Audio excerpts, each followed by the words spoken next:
Salut à tous et bienvenue sur Apogee Star University. Je m'appelle Tuyisenge Nadia Beki. Je suis la professeure en français, Kinyarwanda et le Kirundi aussi. Je suis heureuse.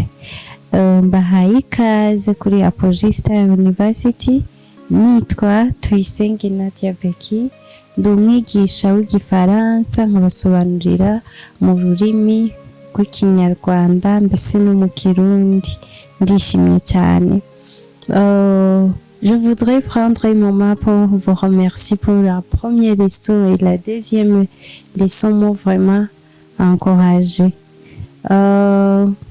Nashaka mfate kano kanya mbashimire cyane by'umwihariko uburyo mwanteye inkunga mwaduteye inkunga mu kudushigikira mu kureba cyane amasomo turabasangiza kugira namwe mumenye ururimi rw'igifaransa. Mfashe kano kanya mbashimire cyane. Que Dieu vous bénisse. Imana ibahe umugisha. Alors aujourd'hui nous allons voir ensemble comment parler des alphabets en français. Il y a 26 lettres alphabétiques.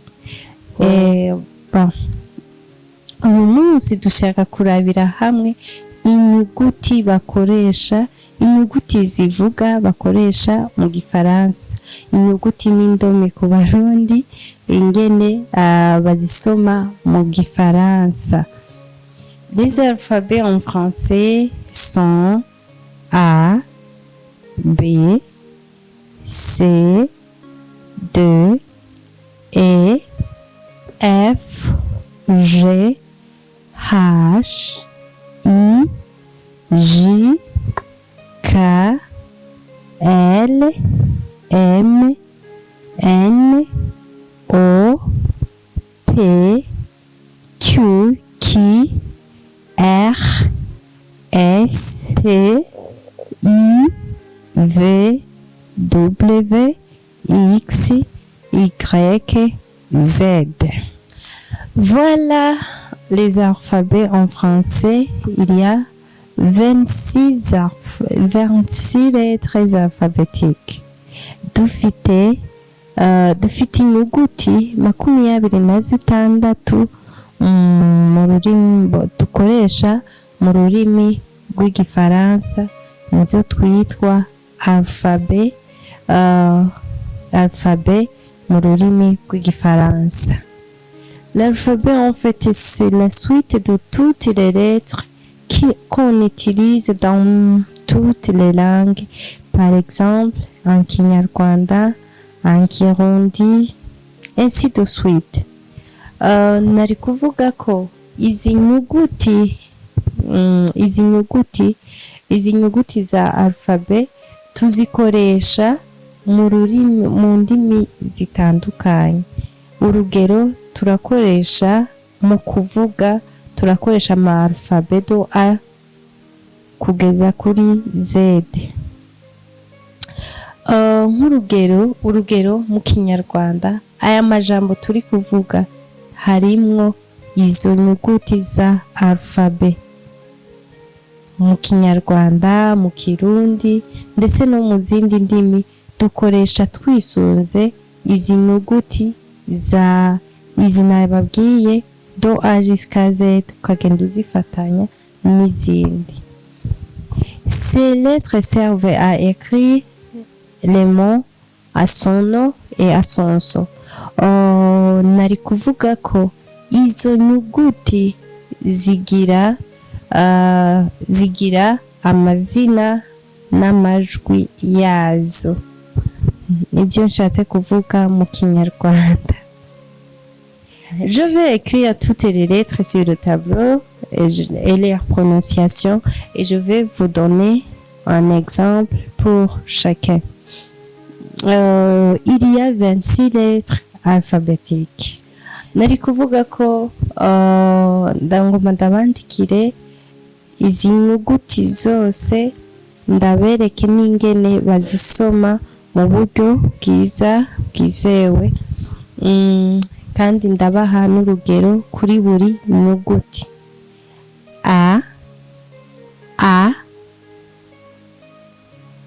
anana. Exemple, anana.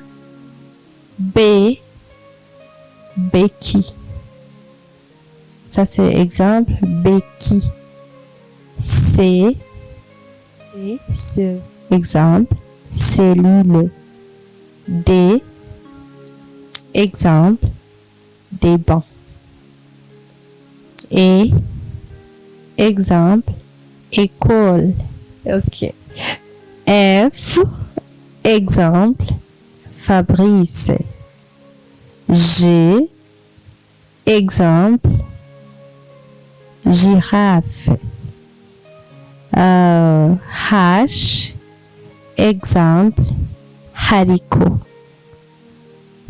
I, exemple, iris. J, exemple, Janine. K, exemple, kilo. L, exemple, lune. M, exemple, maison. N, exemple, nature. O, exemple, olive. P, exemple, papa. Q, exemple, question. R, exemple, rose. S, exemple, salaire. T, exemple, tuyau. U, exemple, urinaire. V, exemple, vélo. W, exemple, Wilson. W, exemple, Wilson. X, exemple, taxi. Y, exemple, Yvonne. Z, exemple, zèbre. Voilà. Bon, voilà les 26 alphabétiques, 26 lettres alphabétiques et leurs exemples. Nari kuvuga ngo ndaberetse nge uburyo zisomamwo n'uburyo zandikwa murabibona, mbese bahaye n'urugero rw'iyo nyuguti iyo ariyo yose nabahayemo urugero. La leçon d'aujourd'hui se termine ici. Je vous remercie à tous de rester avec moi pour la première leçon et jusqu'ici. Je vous remercie dans tout mon cœur. Alors, continuez à nous soutenir dans toutes les manières possibles dans notre chaîne Apogee Star University. Je vous aime beaucoup.